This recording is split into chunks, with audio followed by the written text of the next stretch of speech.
he's talking about there, but I know that farmers in the area are very concerned, and we've met with some of them, and they're encouraging, you know, all the farmers in the area to remediate.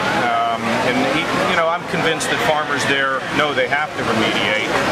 I also had a meeting here about a week ago with Jeff Wadsworth at Battelle and encouraged him to send some people down there. It turned out that they had sent some people down there, I guess, maybe a couple days before. And you know, I think it's great that they've done that. And I know he was going over to see Gordon, and I said, you know, we really ought to get Ohio State to be down there if we need them.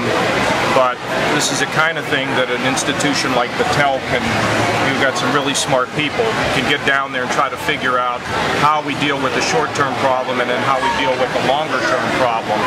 So, and, you know, the other way to look at it is, when Lake Erie has a problem with Asian carp, we're all in trouble. And when Lake St. Mary's has a problem, the people in Cleveland have a problem too, because we all have to work together to solve our problems. So I think, first of all, you know, it's farmers, you know, beginning not to allow the drainage to get into the lake. Secondly, it's to deal with the complicated problem of the algae. And there are a lot of different things they're thinking about, but I think they got the right people on the spot, I hope, at this point. And we'll keep monitoring it. But, you know, I'm not governor yet. Any reaction to the Ohio Inspector General's report that was issued yesterday that was critical of the School Facilities Commission? You know, I haven't read the report. Folks like Scott here have told me about the report. If you know, that whole school's facility is designed to help our kids look, and if people are monkeying around and playing politics with it, you know, there's got to be a thorough investigation, and we got to make changes. That's just not acceptable. It's not the way, you know, if I had somebody like that, first of all, I don't want to convict anybody until people have a chance to be able to have the other side. But if I had somebody doing something like that, I'd fire them. We have a story in the Dispatch on Sunday that addresses whether Ohio should conduct a merit review of death row cases, and along with that, potentially issue a moratorium on executions while that's being done. Justice Pfeiffer and others are calling for that.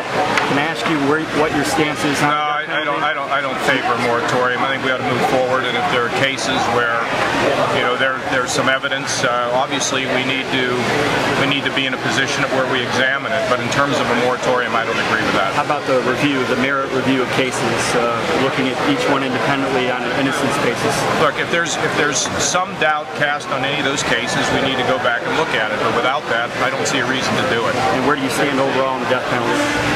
It should be pretty obvious.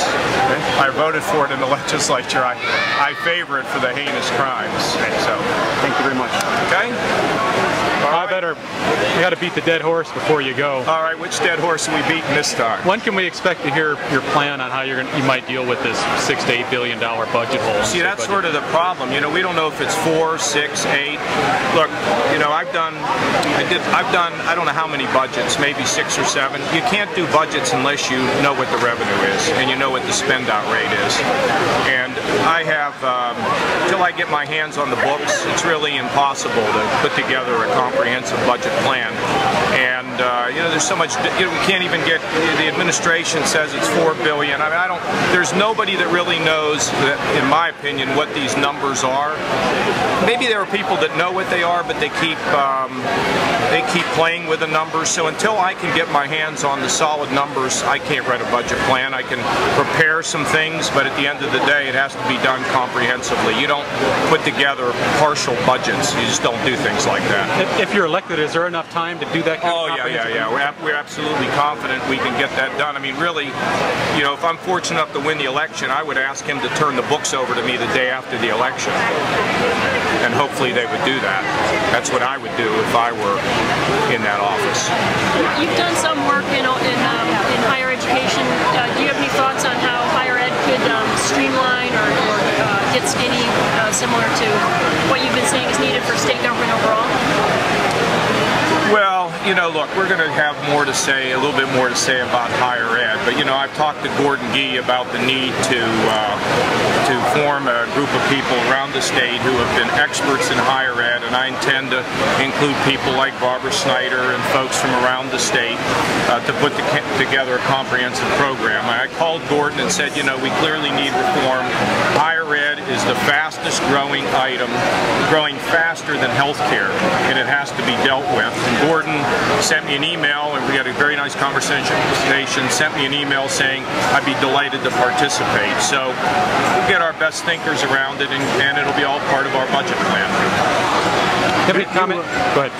You outraised the governor in this last period, particularly when you look at individual contributions versus, you know, the party and non-individual. Well, you know, look, I mean, we have 30,000 contributions to the campaign. I don't know that anybody has ever done that in Ohio history.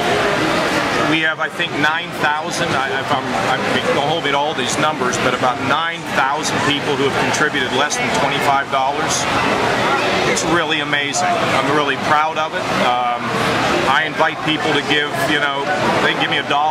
That's great, because it builds a big, wide base of support. You know, of the 2.3 million, I got 52,000 from PACs. What did he get from PACs? A lot more than that. Yeah, so, you know, I mean, and the fact of the matter is that, you know, the campaign is broad-based funded, and we outraised it. So, you know, I feel really good about where we are, and I just took a tour yesterday down in the southern Ohio, down to, I was in Jackson, and in Waverly, and in Portsmouth, and in good crowds. People down there are very frustrated. You know, they're always subjected to political promises, but no one delivers. And if you watch the Dateline story, and you see the level of poverty, and it breaks your heart. And you know what I've told them is, and I think we're going to have somebody in the administration who's going to be involved in economic development, who is going to be assigned to the high unemployment, high poverty areas. They got, you know, we got Northwest Ohio, some counties 18.5. You know about the Dateline special, I assume, and the kind of poverty there, and the troubles in the Mahoning Valley. But we got to have people that can focus on these really crisis areas, and be able to report directly to me about where we are. And I'm going to have to go to these places, but we can't let children, you know, this children grow up in poverty and without the problem seeming to be resolved at all. I mean, this is, I have to tell you, when you do a tour like this, and I've been down to Southern Ohio a billion times, you know, I made Lincoln Day speeches and everything like that. It really changes, in a lot of ways, it changes you.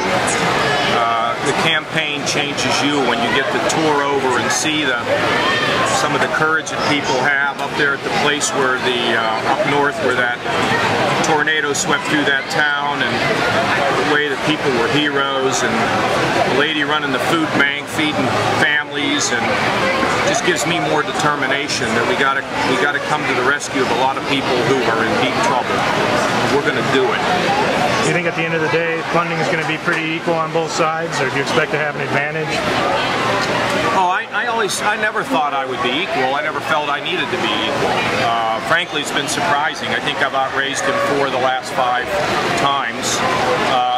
You know, look, when we filed our report internally, people said, what do you think he'll raise? I said, I don't really care what he raises. I said, why is that? I said, when you play golf, you just know what your score needs to be.